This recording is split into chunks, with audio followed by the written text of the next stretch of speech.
On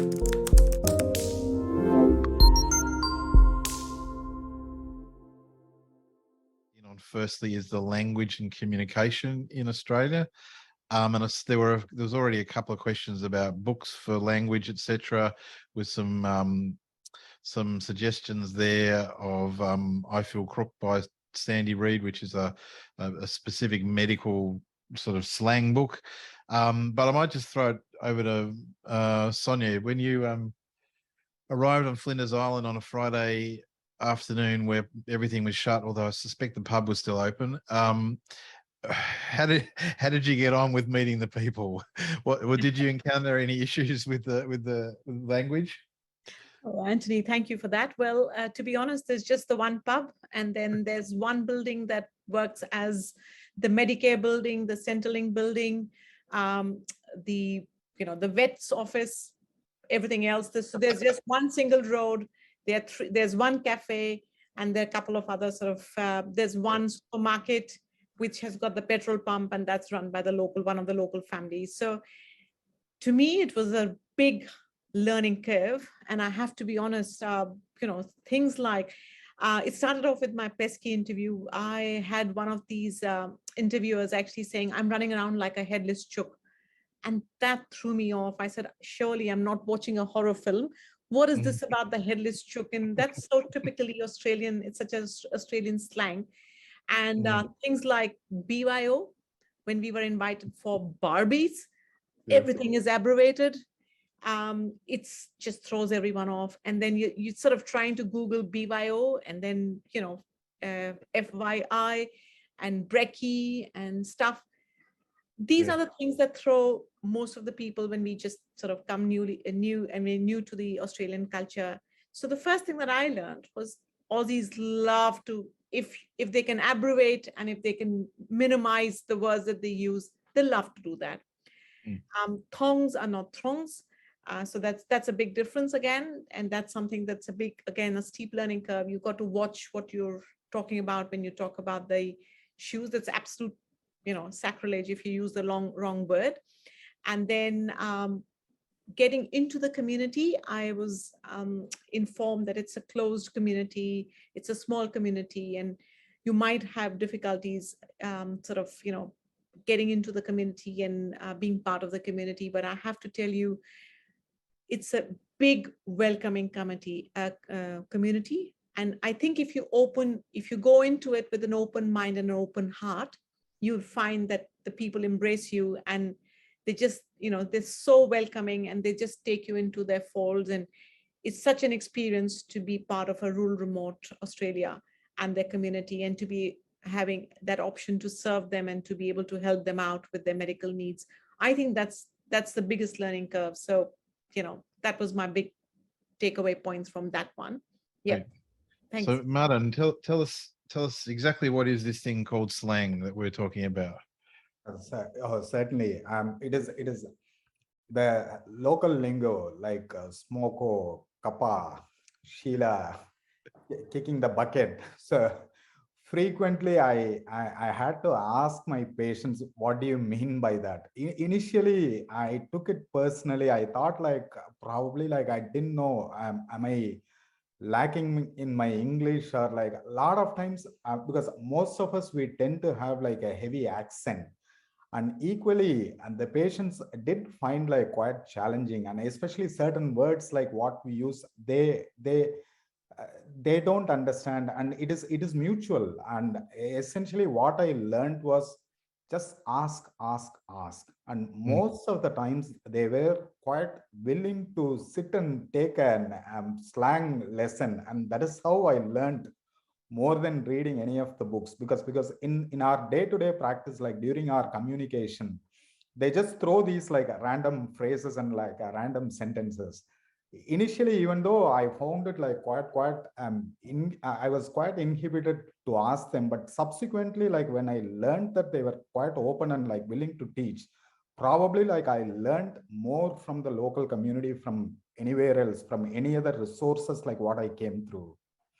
That was my experience. Thank you. And you mentioned something there I think it's critical, that just ask. If you ask, you'll gain knowledge, and people will be happy to help you. And I think that's something that Aunty Nellie said as well, which is to ask. It's okay to ask. People want you to ask. They want you to understand them in Australia. They don't want you to not understand them. And I think whether it be a non-Aboriginal person or an Aboriginal person, you can make lots of mistakes from having communication errors because you don't take the time to get to know them and know the various cultural ways of saying certain things that you may not be used to. So you mentioned learning from your patients. Were there any sort of other things like books or films or things like that you would recommend, Madan? Probably like as I mentioned, like more than like any books or like any movies, because in books and movies, like you don't get the explanation like what you're looking for. Whereas like what I found quite useful was like a living person sitting in front of you, and he's the best teacher like who can teach you. So that is my experience. Thank you. Yeah, great. And Sonia, any kind of examples of how doctors can get themselves into trouble through communication? Any sort of things that you came across? Yes, I did. So, the traditional thing was on a discharge summary, I got a PFO and that pissed and fell over. And then I said, ooh, that's a bit rude. Why would somebody put that one over? And I had to actually ring up the emergency registrar and said, I don't quite understand that. So the director of nursing of my local hospital, of course, put me right on that one. And, Aussies sort of pride themselves on their English, but just as an example, when Julie Bishop was overseas in US, they actually had to interpret whatever she said, because one of the kids said, which language is she speaking? When That's she went our ex-foreign minister, by the way. That's right. So they sort of put a little thing in which language she's speaking in. And then when they showed Crocodile Dundee in US and UK, they actually had to have a little sort of bar at the bottom, telling them the translation of what was being said. So the movies we talked about, some of the movies which were, which I was given by are very helpful rural health people. When we just as a welcome sort of little basket was Kenny, which they said was essential watching, and Castle. And there were two movies that sort of embody the sort of ethos of Australian culture. So they're the two things that I would suggest, unless Anthony, you've got some more recommendations, I'm sure. But they were the two. And you go ahead. I was going to say the Castle's one that I often have recommended. Yeah. So you go. So the rural health people actually gave us a beautiful little basket with, I feel, croak dog. They gave that in, and they put in a couple of, koalas, little sort of, fluffy things, and they gave us those dollar mints, and little bits of pieces which they felt would be helpful, and a little Barbie cloth and stuff. So, very thoughtful gestures, and makes us feel very wanted and welcome into the community. And that's exactly what the community did as well. So like Madan said, ask if you don't know, and everybody would love to tell you what it's all about. They might take a little piss out of you though. So there's an Australian saying. You remind me of the fact that I used to have to tell off my trainee doctors. On the discharge summary, they would abbreviate. So there'd be a follow-up plan to go to the mental health team, but it'd be FUMHT, which of course also means something else to some people. So that's kind of it's quite typically Australian to kind of do something a little bit ironic like that. Aunty Nellie, what are there any particular words or sayings or things that new doctors to Australia might encounter when particularly meeting with an Aboriginal person? Are there any sort of particular slang that they should be familiar with?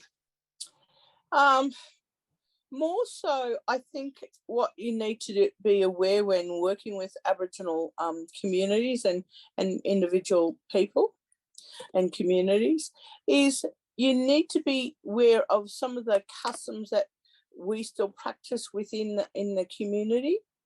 For example, sorry business. That's related to, you know, when someone has passed.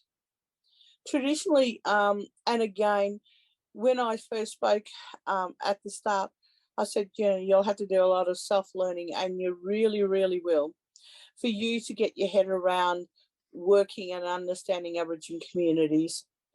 Because sorry business, you know, that's when someone has passed, but it's also can be a time of mourning around different particular something that's happened on that country. And so you need to be very cautious and be aware of those sorts of things. So if someone says sorry business, your ears need to pick up a bit, and you need to find out what's happening, because some communities across Australia have different customs of addressing sorry business. Some communities, for example, up around the Northern Territory here in Australia, they may take a few days to do some sorry business stuff out on country before they actually, you know, do the burial of the person. So you need to be, you know, self-aware of those sorts of things, so that you're not putting yourself in a position where you might, yeah, offend someone. So just be aware of that. I you know, we haven't got enough time tonight to talk about the specifics of that. The other thing is women and men's business. There's some things that, again, and it'll shift from country to country across Australia about how you talk to Aboriginal and Torres Strait Islander women, and also how you talk to Aboriginal men and Torres Strait men. One of the things you notice that I said Aboriginal and Torres Strait Islander women and Aboriginal women and Aboriginal men do not, because, you know, as the society has evolved, one of the things that is so easy to do, and that's to use acronyms within speaking, but also when you're actually talking to someone. If you're, you know, if two doctors are talking, you know, you understand each other. But if you're talking to an Aboriginal and Torres Strait Islander person, then they may not understand what you're talking about. So do not use acronyms when you're speaking to them. And in particularly, when I say Aboriginal and Torres Strait Islander, the acronym for that is ATSI. Never, never, never use it. Simply say Aboriginal and Torres Strait Islander people or community. Okay. The other thing that it's sort of a bit of a slang that, and you have to be mindful of how you say it and when you say it. And the word is mob, because it maybe you know that word in your culture or in your country, and it may mean, you know, people have gone mad, you know, and there's quite a few that are in a mob. Here in Australia, we can use that with Aboriginal and Torres Strait Islander people, but you have to be very, very careful, because you can also insult that community, because they may not accept that.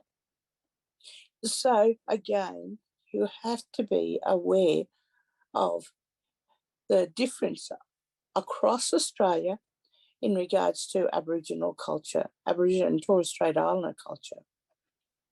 Thank you. And I think it's important to recognise that we're not just talking about one nation of Aboriginal and Torres Strait Islander people, but many, many different communities, tribes and cultures with some similarities, but different customs around the country. And so there are, you know, there's certain things you get taught as a medical student about how to deal with an Aboriginal person may not necessarily be the same for another Aboriginal person. So it's, as you said, it's important to just ask and pay respect and find out.